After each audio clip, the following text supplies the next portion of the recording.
Hello, everyone. Thank you for joining. And if you haven't been with us before, hi, I'm your host, Kendall Fisher. And in celebration of Black History Month, we're bringing on an entrepreneur who is making history right now, Black and Bold co founder Rod Johnson. We're going to hear from Rod about his journey into entrepreneurialism, the lessons he learned along the way, and his advice for future leaders just like you. We'll also dive into his journey with Black and Bold and how the company is making a huge impact in coffee and tea and for our nation's children. We'll cover as much as possible during our chat today, but as always, we'll open up the conversation to a live Q&A with all of you at the end of the event. So be sure to use the comments to ask Rod any questions you may have, and we'll get to as many as we possibly can at the end of the hour. And hey, if you don't have any questions, that's okay too. Just give us a shout out in the comments. We know you are joining us from all over the place, so tell us where you're tuning in from, and we'll make some time to call out to you during our event. I am currently in Santa Monica, California, so shout out to all of my Southern California natives. And with that, please join me in welcoming Black and Bold co-founder Rod Johnson. Hi, Rod. Thank you so much for joining us. Oh, thank you for. We might be having some issues. Hold on one second here. Oh, no, you're live. Great. There we go. Sorry about that, Rod. What a way to start. Get it out. Get it done early. Get it done early, right? Yeah. Thank you for having me. I appreciate the time. No, we are so excited to have you. Thanks for joining us. And I have to kick this off with, I just asked our audience where everyone is tuning in from. So, Rod, where are you currently joining us from? I am calling in from Des Moines, Iowa, which I jokingly refer to as the middle of Middle America. It is the direct center of two main expressways here in America. So a little bit different from Southern California. A little bit. Yeah. What's that weather like right now? Yeah, today it's not so bad. It's pretty tolerable. It's like, I don't know, 35, 40 degrees. Yeah. Oh, tolerable. Okay. Yeah. That would be freezing to a Southern California native like me. But look, I respect it for you. It's tolerable. We love it. Okay, so Rod, before we dive into your journey into founding Black and Bold, why don't you tell us a little bit more about the company, your mission, and how you're giving back? Yes, Black and Bold is a coffee roastery located in Des Moines, Iowa, that really lives in the intersection between specialty coffee and community impact. My friend and I got this idea that we wanted to dive into being entrepreneurs by way of this product that our traveling lives were centered around. But we wanted to connect it to something that was really important to us. So we give a portion of our proceeds to organizations across America that help out kids realize their best potential. And I think we're gonna see how the common thread in your life leads to that, the way that you are giving back. And I'm excited to dive into that. But I got to go back to the way beginning, and I mean like way beginning. Right. What did young Rod Johnson originally want to be when he grew up? Gosh, all right. So you're really taking me down memory lane. There were Yeah. one of two things that I was really, really gung ho about. I wanted to, growing up in Indiana, it is a basketball state. You're born with a basketball in your crib. So I really wanted to make it to the NBA, but I stopped growing after 6'2". I was like, all right, those dreams are short lived. But then even prior to that, I wanted to be a meteorologist. Like I was obsessed with the weather. So it's funny that you bring that Wow. up. I just really loved how they, the forecast and just how charismatic the weathermen were versus the other news anchors. And I knew how to spell it. So that was something that I leaned towards. Obviously, my life did not lead down either of those paths, but that's where it at least started, if I were to recall. So I gotta ask, did you have like a meteorologist name? Obviously, there's like Dallas Rains and Desert Storm. Like you might need to think about that at the end of the conversation, come back to it. But if you had one already in mind, you have to let us know. No, I think my name is, I think it will lend itself. Rod Johnson, that kind of sounds like a guy you trust to tell you whether or not to wear a jacket today. You know what? I agree. We'll stick with that. Okay. So as like you said, your path obviously changed. How? Can you tell us, like, okay, so where did you end up going to college? What did you end up studying? Did you originally start, in college with the goal of becoming a meteorologist, or did you start in a different spot? Yeah, and I abandoned those ideas very quickly. Like, this is not for me. It's much more science involved. It's not just getting up and being charismatic in front of a green screen. You actually need to know what you're talking about. And I wasn't Yeah. interested in learning more about the weather. So, what I studied in college was actually criminal justice and sociology. Oh, I had every intent to go to law school. I just felt like that was a natural fit for things that for my skill set and what my interests were at the time. But again, another pivot. I worked on campus, interrupting people's dinners, as I jokingly say, as a fundraiser. So those oh. plans to go to law school were derailed once I got some practical experience and something that was a little bit more resonant to the career I wanted to build. Yeah, so tell me about that. Where did your after graduating, where did your path take you? What did your career look like, obviously prior to Black and Bold, but in those early years leading up to it as well? Yeah. So I graduated from Indiana University.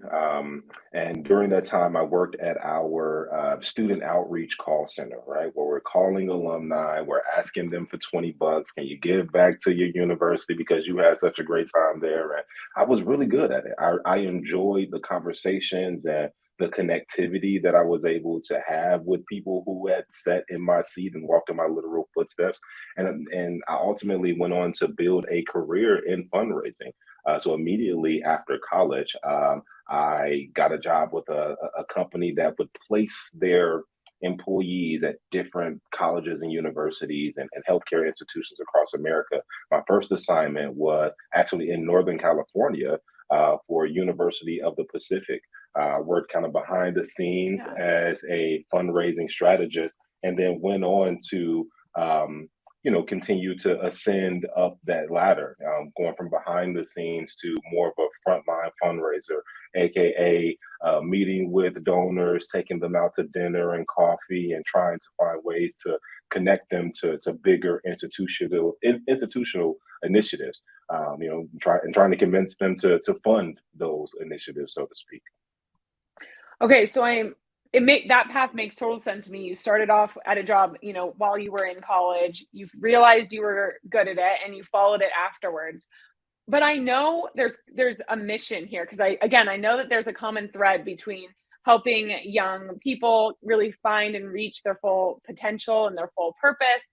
Why was higher education that path for you? Like, what was your mission during that time in your life? Yeah, what I was fundraising for was to give people resources to achieve, or rather, to go to college, right? Whether it be Yeah. scholarships or technological upgrades or building upgrades. My whole ethos, my reason for being was to gather as many resources as possible and make the transition from high school to college much more of a reality for people who otherwise did not have that as a reality. That was something that I could relate to because I saw a lot of people in my community not necessarily think of life beyond high school. I always knew Yeah. personally that I wanted to go to college, and what my life plan would kind of look like. But there were people who I was friends with, and they didn't have those same aspirations. So I just felt it was my goal, my mission, to be a resource, be a vehicle, be a vessel, if you will, for them to realize their best potential. So, to your point about that common thread, it was very evident from my professional career to taking a leap of faith as an entrepreneur. Wow. Okay, and we're gonna launch right into your start in entrepreneurialism. But before we kind of close out this period of your life in fundraising and higher education, what would you say were some of the biggest lessons you learned during that period? Not necessarily like career lessons for yourself, but even lessons that you would take with you into starting Black and Bold. Yeah, people care about relationships are what really matters, right? And Yeah. that's what I would consider myself at that time, was a relationship manager. These moments, these rituals, these cornerstone pieces. They mean something to people, whether it be enjoying a cup of coffee or spending your formative years on a university campus, or everything else in between. And to have someone curate that experience with a personal touch, with white gloves, if you will, was something that I wanted to always incorporate, regardless of where the wind blew, so to speak. Yeah.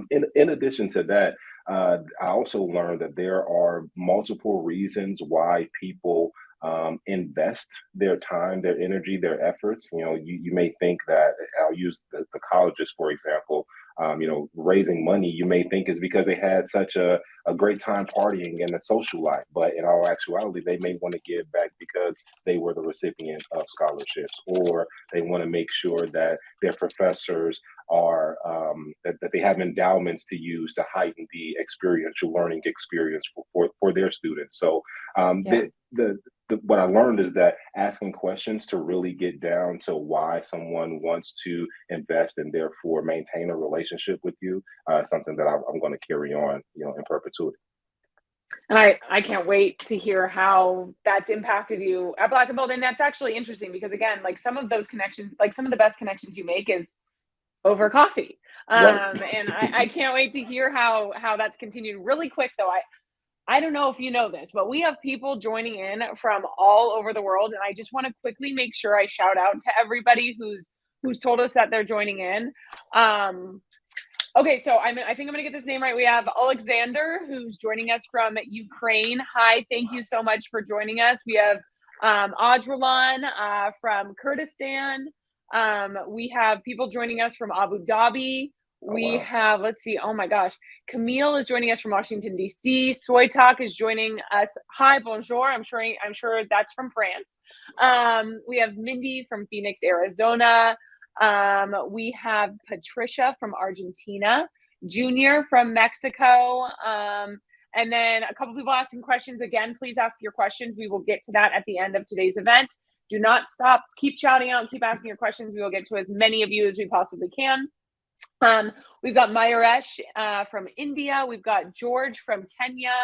So many people joining in right now. Thank you so much for joining us. Like I said, all parts of the world. We're so thrilled to have you. Keep asking your questions in the comments and keep shouting out. We'll get to as many of you as we possibly can. Okay. So Rod, we are now moving into how you ended up starting Black and Bold. So first and foremost, how do you go from this kind of fundraising career path into coffee? When does that come about? How does that come about? I got to hear this story. Yeah, so I spent a lot of time on the road going to where our donors were for the different colleges that I worked with. That when you're traveling, where do you set up shop? You set up shop in a coffee shop, right? Right. Right. You buy a cup of coffee, you can use the Wi-Fi all day. That was my thought process, and it gets me out of my hotel room. And I just really appreciated the community that existed within those spaces. People were meeting friends, they were having business meetings, they were taking a load off from a busy day. There were so many reasons why people were entering into those buildings, but it was all centered around having a cup of coffee. A little known fact is that prior to starting the business, I didn't drink coffee. I would drink it if I needed like some caffeine or a boost, but I wouldn't consider myself a coffee drinker at the time. My best friend and eventual business partner was the exact opposite. He was also spending a lot of time in coffee shops due to traveling, but he was fully immersed in all things coffee. He was just had gone down the rabbit hole, and he still hasn't come back up.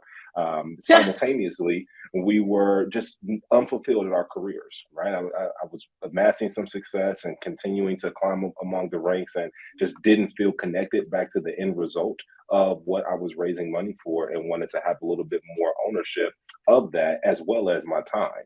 I just wanted to be in control of how I spent my day. So confessing that to my friend, it was serendipitous, right? It was at the perfect time we were experiencing those things, and we're like, what? What if we, took a leap of faith and branched away from this safety net that is corporate America, and do our own thing? And we kind of threw some things against the wall as to what that would be. And we landed on coffee because when we were having those conversations, we were in coffee shops. We're like, there Yeah. is something here. And even though coffee is a commodity, we think that we have a unique POV, a unique way of going about introducing this that will resonate with the larger community, hence us connecting this give back model to the growth of our business. So we've kind of connected these dots a little bit earlier, right? Like your goal of giving back, of providing young people with the opportunities, with opportunities to, whatever that might be, seek a higher education. Or I'm thinking with Black and Bold, it's beyond just that, right? Absolutely. So yeah, can you tell us a little bit about that? Yeah, well, when we think about kids of America and kids in need, they don't just have one singular need, right? They're not Exactly. they don't have tunnel vision on what they need to be successful. It's really across the full spectrum. And if you want to get super prescriptive, you could take into consideration the hierarchy of needs, right? You got your Right. food, your shelter, your water, then you go all the way up to self-actualization. And what we're trying to do is pour into the demographic across those different disciplines, if you will. So Yeah. we distribute and disseminate that 5% among organizations that are doing some cool things, that are just doing some cool things, whether it be highlighting urban farming or providing refurbished technology for kids to have access, or if it's just getting them outside and being active and like prioritizing an active lifestyle. Our goal was to, how can we not reinvent the wheel, and pour into people that are already doing the work. So we have 14 nonprofit organizations that we support, and that number is growing as we continue to grow. Wow. And that's really cool for you because now you get to dip into all of these other areas to really help people meet their full potential across this wide spectrum, which is awesome. Um okay, so you guys have this idea, you're like, let's go for it. I think there's more than just having an idea though as an entrepreneur, right? Like Mhm. what was missing in the coffee and tea industry that you knew you and Pernell could fulfill? For sure. One, representation. In Yeah. those coffee shops, there weren't a lot of people like us on the other side of the counter, right? Right. And if it was a rare sighting, and let alone the ownership of those experiences. So we definitely provide representation. We're not the only Black-owned business in the coffee industry, but we certainly are one of the few when you think about coffee in totality. In addition Hmm. to that, the POV or the uniqueness that we add to our brand is the fact that we have domestic social impact at the core of what we do. There are a lot of businesses and a lot of B Corps and a lot of social impact companies that focus on impacting the supply chain abroad. Right, Right. making sure that the producers of the product are taken care of, or that the transporters and importers and everybody else. But there's not a lot of love for those that are in our own backyards. And so we figured Right. that because we can relate to those stories, we can relate to overcoming the obstacles that they still face today. Let's find a way to connect this back to things that we see every day, right? It's like, hey, in order to get to your coffee shop, you may have to drive through a neighborhood that is that you may not necessarily want to stop, but that doesn't mean that they don't need resources and help and Right. everything else. So that was our approach to differentiating ourselves in an otherwise crowded market. Yeah. So again, great mission, great idea, representation, so many great ingredients for this recipe. How do you then take this idea and actually turn it into a reality? Like, what did you do? What did it take to get the Yeah. business off the ground at that point? Yeah, well, it took a lot of curiosity because we didn't come from coffee, right? We just spent a lot of Right, time in coffee shops and just as consumers, but not right. necessarily playing a role in the production of. So we watched a lot of YouTube videos, made a lot of cold calls to people who were, big and small players in that space, looking for mentors.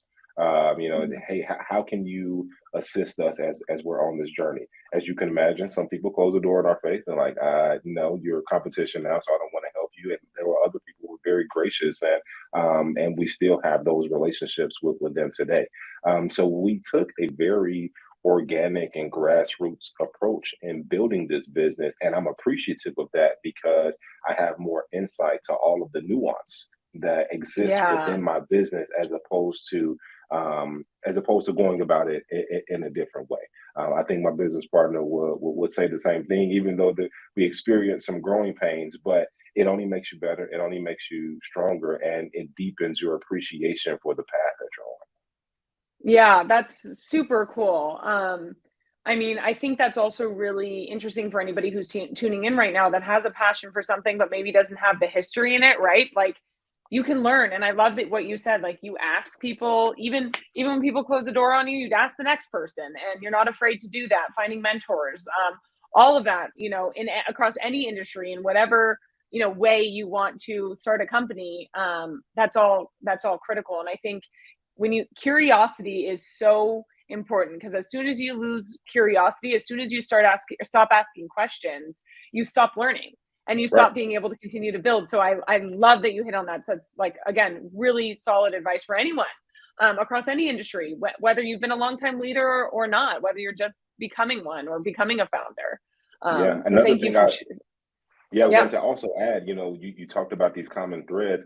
I really attribute that one, just to how I'm naturally wired, but two, given my job in college, right? Like we had to have a level of resilience because you're calling people, interrupting their dinners. They don't want to talk to you. They're hanging the phone up on you immediately, right? You may get one donation out of 20, and that's considered good, right? So right. building that tough skin made it easy for me to not be crippled by the doors that were slammed in our face early on in our journey.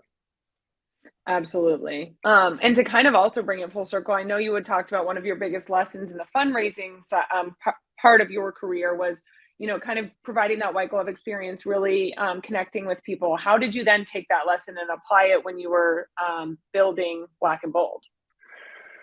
That's a great question. So the people who were gracious enough to give us our time, we didn't take it lightly.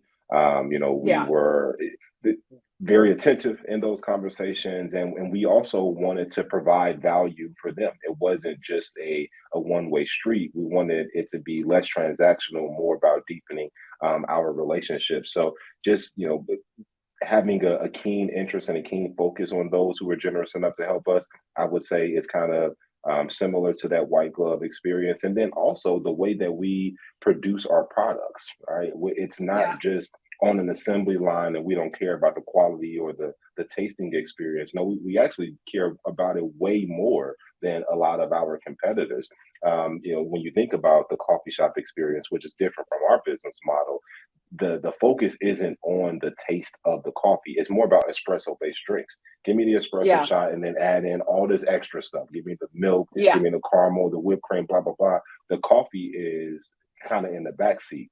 We have the inverse approach where we're saying your great drink starts with great coffee, and you can trust that there are real people that are trying to make sure there is consistency and just an elevated tasting experience in every bag of beans that we sell. that's great. I love, again, a really solid piece of advice there. That white glove experience doesn't necessarily mean whining and dining. That just means really making sure that the time that that person is spending with you, you're intentional about, and you Mhm. treat it, in a way that's like, okay, I'm grateful to have this time with you. I know not everybody gets this time, and I'm going to treat it as such. Again, super, super solid advice. Really quick, again, a few people commenting here. We have Rashid from Geneva, Joseph from Kenya as well. Pedro Chavez says hi. Hi, Pedro. Hilip says, this guy is awesome. I agree with you. I agree. And then we have Patricia who says, with a cup of coffee, there are always great ideas. So thank you So, all for commenting again. Keep it coming. Keep telling us where you're tuning in from. Ask questions. We will get to Q&A at the end of today's convo. All right, Rod. So we've gotten to, again, how you incorporated the lessons that you learned, the idea, how you really took that idea and turned it into a reality. So how do you grow the business from there? Like, what were your steps to get it into like actually getting, in front of people? yeah. When we started, we wanted to go the path of least resistance, right? Hmm. That had the fewest barriers of entry, and that was opening up an online store. Okay. So, though our coffee experience was rooted in the in-person brick and mortar experience, that wasn't how we decided to go to market, and because we just didn't have the capital to go and lease or build a space. So how that made the most sense for us. So we opened our online store back in June of 2018.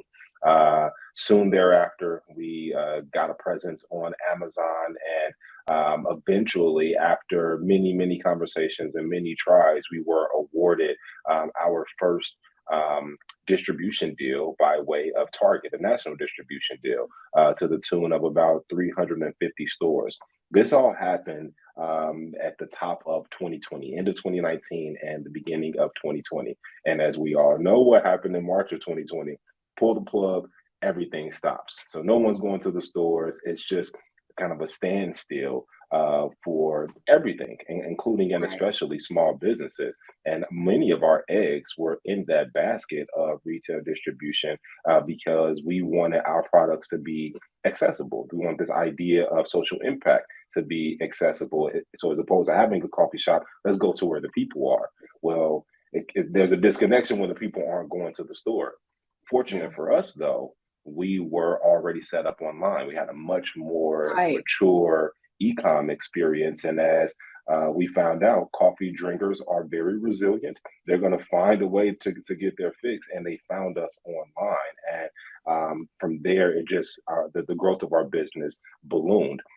And as the world opened back up, having the backing, if you will, of some of those big box stores like the Targets, the Albertsons of the world, it is made for a much quicker adoption of Black and Bold in a lot more households. So um, while some people may feel like it was an overnight success, we started again back in 2018, and we felt we took Right. the right steps in order to now have our product consumed by the masses. Yeah, and that's it's so interesting too. I mean, first of all, what I mean, how great was it that you guys decided to go the e-com path, first and foremost, and get situated there, for it to turn out the way that it turned out. Instead of, as we saw, a lot of businesses retroactively had to Hmm. figure out how to get online. Right. Um, for an average viewer watching right now, a coffee brand starting in e-commerce isn't always the first thing that they think about, right?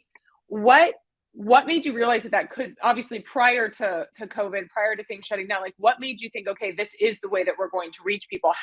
Had you seen other coffee brands doing it, or what made you kind of like realize that that could be successful? Yeah, I mean, we were forced to make that decision. Again, we Okay. we're bootstrapping this, right? These were just a Right. couple of bonus checks that we had, some savings under the mattress that we tapped into to get this business up and started. And we really didn't have an alternative. Retail distribution is not something that you can just turn on right away. It takes time. You need to develop Yeah. relationships with the buyers. And then brick and mortar, as I mentioned, that's just really the investment. It's capital heavy, right? And we didn't Mhm. want to have all of that overhead. And it's just a lot of distractions that made us land on again the path of least resistance, aka opening up the ecom store. I wish Yeah. that I could claim that we had the foresight and Some the crystal ball to say this is what's going to happen in the world.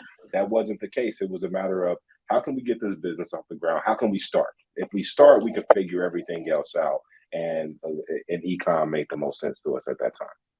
Well, that need worked out. It was meant to be. Okay, so how has your go-to-market strategy evolved? Where does Black and Bold stand today? I saw a stat recently that said something along the lines of over 80% of coffee is consumed out of the home, right? So in places like coffee shops or at Mhm, work or on college mhm. campuses and every other place outside of your own kitchen. And that's where you'll find us essentially. So retail distribution is our main go-to-market strategy, and that will eventually be surpassed by our food service revenue leg, if Mm, you will, by partnering with. some giants in that space. You'll see our coffees become more available on work campuses and on college campuses and universities. And the goal is just to have a 360-degree approach, if you will. So you can experience Black and Bold at home, when you go to work, when you're going your grocery shopping, and then eventually that fourth leg of the table will be our own brick and mortar experience. But that's probably like 3 or 4 years down the I got to ask though, where? I want to know where you're going to set up shop. line. Yeah, you know, I think the generic answer will be where our pledge partners are, so that Okay. it can be full circle. We have Right. our main markets are, you know, the big cities in America, New York, LA, Chicago. Our home where our home base is here in Des Moines, and then Atlanta. That's also where we have some of our pledge partners. So what we'll do is set up shop there, and you know, it'll make a lot more sense that if I go here to this coffee shop, it's supporting this organization that's on Main Street, so to speak. Right. Well, I'll be keeping my fingers crossed that one of the early ones is in LA. Southern California. Yeah. Yes, please. Yes, Absolutely, please. absolutely. Okay. So again, bringing it back to some of the common thread and connections and all of the connections you built, the connections you made in really starting a company and getting it off the ground. When you are looking to work with distributors like Target or getting into food services, right? Working with some major, let's call them behemoths in that realm. How do you go about that? For anybody who's early on in their entrepreneurial journey right now, what's key to making those relationships and connections successful? Yeah, well, for us, there's shared alignment, there's shared values. We have a way about things way different than other players, and sometimes that a lot of large behemoths are unable to tap into. There's a certain level of authenticity that comes with us, and by partnering with us, these larger big box brands become extensions of that authenticity. So I would say Yeah. just being true to yourself, and having a brand, a purpose that is marketable, that has at least worked with us. And but it's really different for different entrepreneurs or different businesses. I think it's more so predicated on the service or product that you offer. But one way to find that out is to ask questions. Going back to Yeah. being just that general curiosity. You know, when we were first pitching some retailers to hold our product, some of the feedback that we got was critical. One was around branding. They were like, "We don't think that the logo and the packaging is really going to stand out on shelf." So what is out in the market today is actually version two of our Wow. branding experience, and that all came from the feedback that we got from a retailer, and now we're on that retailer shelf. So you know, Wow. asking the right questions or just questions in general, I think will then get you to the answers as to what will it take to secure those partnerships. And then kind of like when you're talking about, again, securing those partnerships, being able to ask questions, I'm sure you have to answer questions too, right? Um, Absolutely. how are you partnering with NetSuite to make sure you're positioned to be able to answer some of those hard hitting questions that inevitably come in, whether it's from retailer, Yeah. partners, anybody on really across the board. How are you partnering with NetSuite to get to those? Yeah, so I'm super excited about about going live with NetSuite, and the ERP system. It's just going to make our lives so much easier. I'm just Yeah, I'm so yeah. excited to get this fragmented process all under one house. So some questions that we ask are around our capabilities or inventory levels or and everything in between. So being able to easily access that information by way of NetSuite helps us be more responsive to those who are asking those questions. One of our partnerships that I'm super proud about came with Ben and Jerry's. So we partnered with Ben and Jerry's for a limited edition cold brew coffee ice cream that had social impact embedded in it as well. And in that vetting out process, it would have been so much easier to compile that information for a Ben and Jerry's had we already been live with NetSuite. So again, that just the seamlessness, the intuitiveness of the platform that NetSuite provides will help us be more proactive in getting those questions answered when we're seeking out those brand partnerships. That's great. Well, we're excited that you're excited, and again, excited to be partnering with a brand like you, who's doing such incredible work. I gotta find it. Is the Ben and Jerry's, is it already done, or can I still find it? You probably still could find it. It runs from September through the end of March. So it's in select stores, and it's called Change is Brewing. So the first year that we worked with Ben and Jerry's, the goal was to highlight some of the injustices that exist within the criminal justice system. The second year, so aka 2022, the product was centered around highlighting and hopefully eradicating voter suppression, in particular in southern states like Georgia. Yeah, There was a huge governor race there, and our product was used as a vehicle to increase voter turnout, if you will. So, really, really excited, like I said, about that partnership in totality. And it tastes great, right? I'm talking about all of the intangibles, but like it actually is really, really good ice cream. The coffee it complements the rest of the ingredients really well. So you can find it pretty much wherever Ben and Jerry's is sold through the end of March. Love it. I'm definitely going to check that out.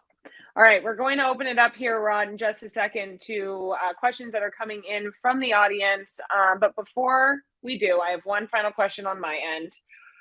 Having been through everything you've been through, your journey, in fundraising through founding Black and Bold, what advice do you have for someone who thinks that, a hopeful entrepreneur, maybe they're not there yet, but maybe they want to get there. They have a great idea.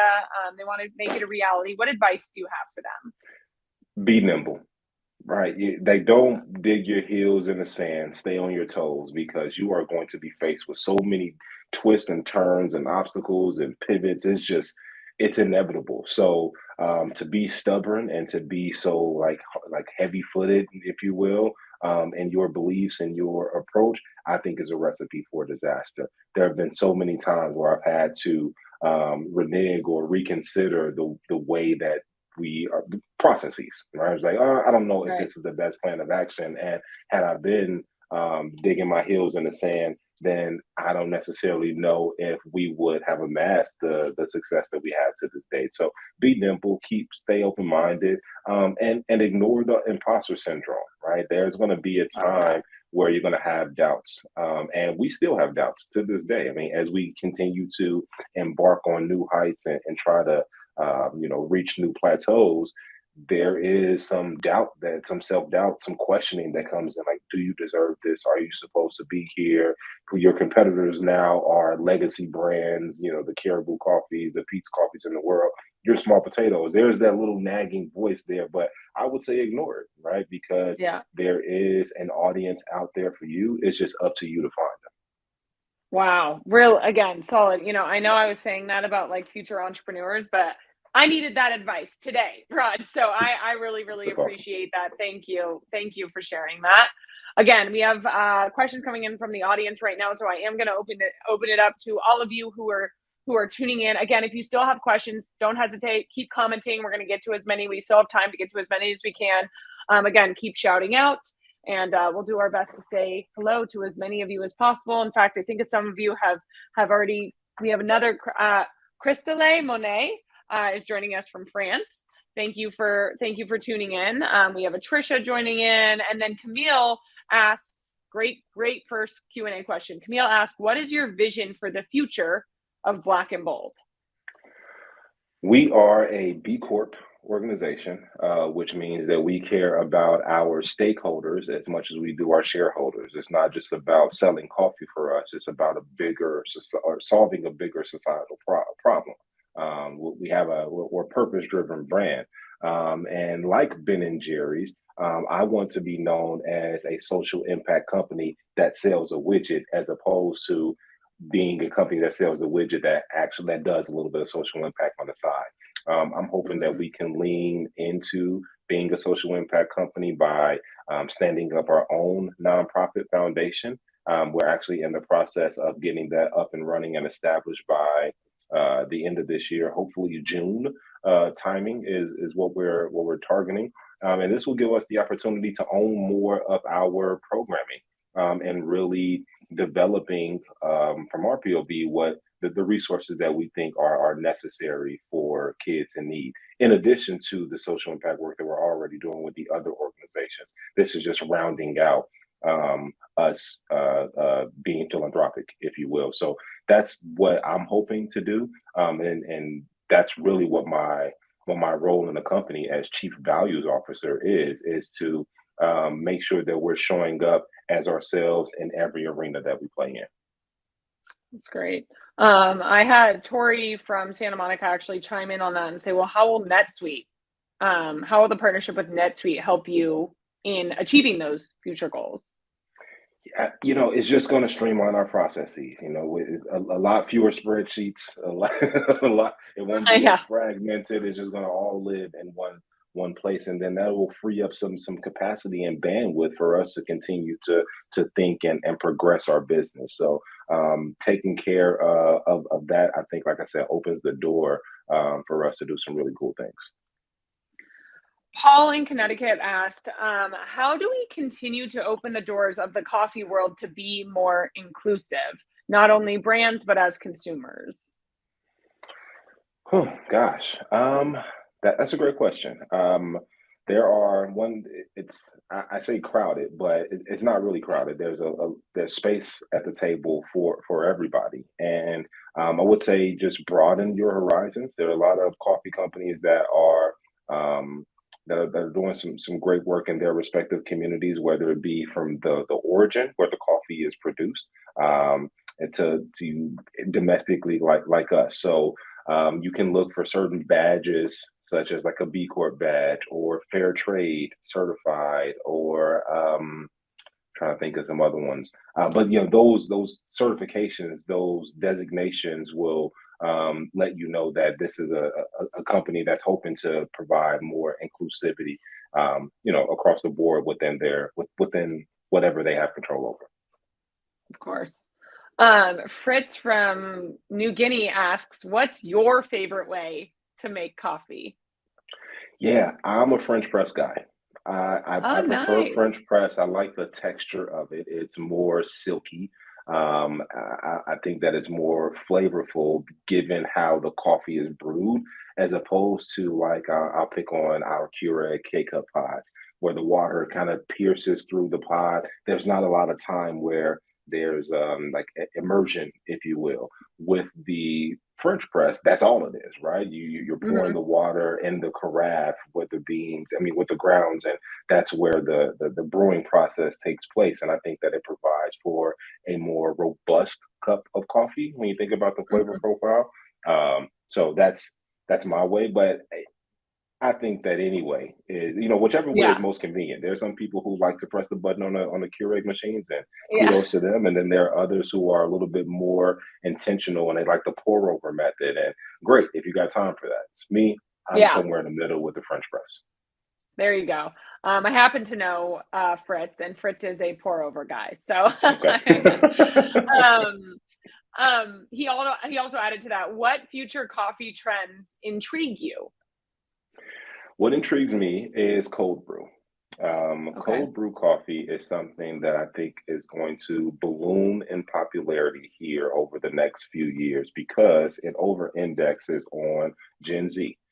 We actually Mm, just released a cold brew coffee last June and have gotten some great response. So we're looking to expand that offering. And I'm curious to know to what degree will we continue to expand that. Our main product is our bagged coffee, whole bean and ground coffee, but I really see cold brew coffee being a huge player here over the next 5 to 10 years across the coffee industry overall. cool. Love it. I'm a big cold brew girl, so I'm excited for that. One final question. We have time for one final question here. This one's coming from Patricia in New York. What did it take to dive into entrepreneurialism? Was it scary going from a full-time job, cozy corporate into the unknown? How did you overcome that fear? Yeah. What did it take? It took some guts. It took a little bit of being naive and not really knowing what's on the other side of that Yeah, decision. It took a great support system, right? Having people around me that understood at least to some degree the journey that I'm going to be on. And it took patience for myself, right? So, yeah, unlike a career that I had built for over 15 years, I am starting afresh. So I just need to give myself some grace and understand that I'm not going to knock it out the park the first time around. I'm going to bump my head. So those were the ingredients, or at least for me, that I leaned on when stepping away from a cozy corporate career, as you put it. yeah. And bumping your head is exactly how you learn, right? I mean, Right. you learn to avoid the beams again, when you bump your head a few times. So Right. so I think that's again advice everybody can use. It's okay to, hit some roadblocks, make some mistakes, fail a few times. You got to do that in order to move forward. So Absolutely. appreciate that, Rod. Well, Rod, thank you so much for joining us today. This was an amazing conversation. It was so awesome to get to learn you and your journey into Black and Bold, and then to learn about Black and Bold and what you guys are doing over there, and just look forward to continuing to support you. And for everybody who's tuning in, we will leave a link to Black and Bold's website in the comments. So make sure you go ahead and check that out. And with that, just another big thank you to you, Rod. Thank you. I appreciate And you. yeah, we look forward to continuing to watch your story unfold. And as always, a big thanks to everybody who is tuning in. Again, make sure that you check out that link to learn more about Black and Bold. And hey, if you haven't already, make sure to give us a follow, a like, or a subscribe across any of our channels, wherever you're tuning in from right now, so you never miss content just like this. We'll see you next